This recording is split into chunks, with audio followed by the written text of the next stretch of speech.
আসসালামু আলাইকুম সুপ্রিয় শিক্ষার্থীবৃন্দ, আজকের ক্লাসের মধ্যে দেখো আমরা ভয়েস চেঞ্জ এক্সারসাইজ করব। ঠিক আছে, আমরা জানি এসএসসি পরীক্ষার মধ্যে ভয়েস চেঞ্জে 2 মার্কস অথবা 1 মার্কস থাকে। চেঞ্জিং সেন্টেন্সে টোটাল 10 মার্কস থাকে, এর মধ্যে ভয়েস থাকে 2 মার্কসে। ঠিক আছে, তো দেখো আমরা আজকের ক্লাসে অ্যাক্টিভ ভয়েস থেকে প্যাসিভ ভয়েস কিভাবে করতে হয় আমরা প্র্যাকটিস করবো। ঠিক আছে, তারপরে দেখো প্রথম এক্সাম্পল যে আমি লিখলাম এখানে, computer helps us A lot.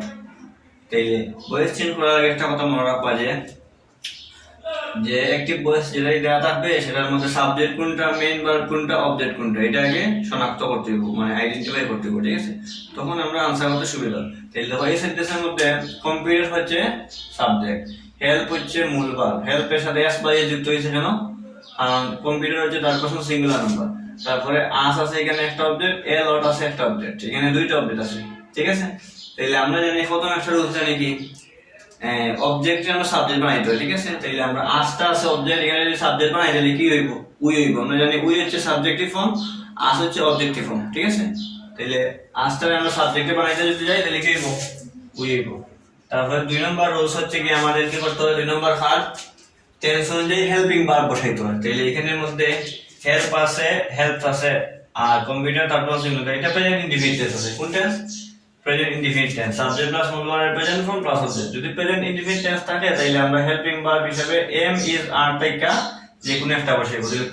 We যেহেতু প্লুরাল নাম্বার যার কারণে আমরা আর বসাইব। ঠিক আছে, তাহলে উই আর, তারপরে মূল ভার্বের পাস্ট পার্টিসিপল ফর্ম, হেল্পের পাস্ট পার্টিসিপল ফর্ম হেল্প।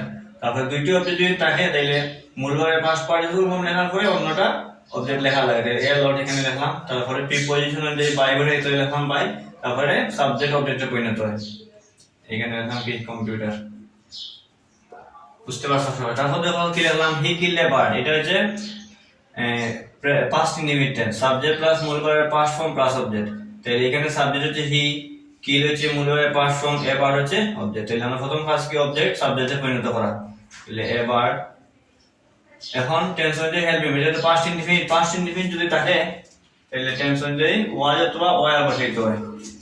তাহলে এবার যেহেতু সিঙ্গুলার এখন কি হইব, ওয়াজ, এবার ওয়াজ মূল ভার্বের past participle form kill by, এর অবজেক্টিভ ফর্ম হচ্ছে হিম। স্যার আমাদের নোট স্যার কি আছে ইংলিশ, উই, তারপর এখানে আস হচ্ছে একটা অবজেক্ট, ইংলিশ একটা অবজেক্ট। তাহলে উই হচ্ছে উইটারে আমরা জানলাম, আসটা আছে যেহেতু উই হইব।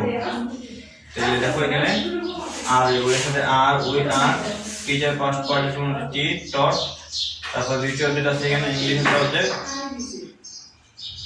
By subject object note sir.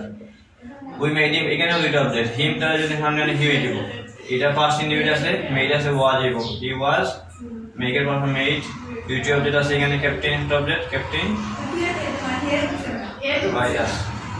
They are flying kites, এটা আছে প্রেজেন্ট কন্টিনিউয়াসের মধ্যে, কাইটস আছে অবজেক্ট, দ্য কাইটস আর, যেহেতু মূল ভার্ব আইএনজি থাকলে আমরা জানি কি বসে, মূল ভার্ব আইএনজি থাকলে বিং বসাইলাম being, kites are being, fly এর পাস্ট পার্টিসিপল ফর্ম হচ্ছে flown by, their objective form হচ্ছে দেম। আশা করি সবাই বুঝতে পারছো, না বুঝলে তোমরা প্রশ্ন করবে, নেক্সট ক্লাসের মধ্যে আমরা সলভ করব। ঠিক আছে, তো এবার আমরা সুস্থ থাকো, আসসালামু আলাইকুম।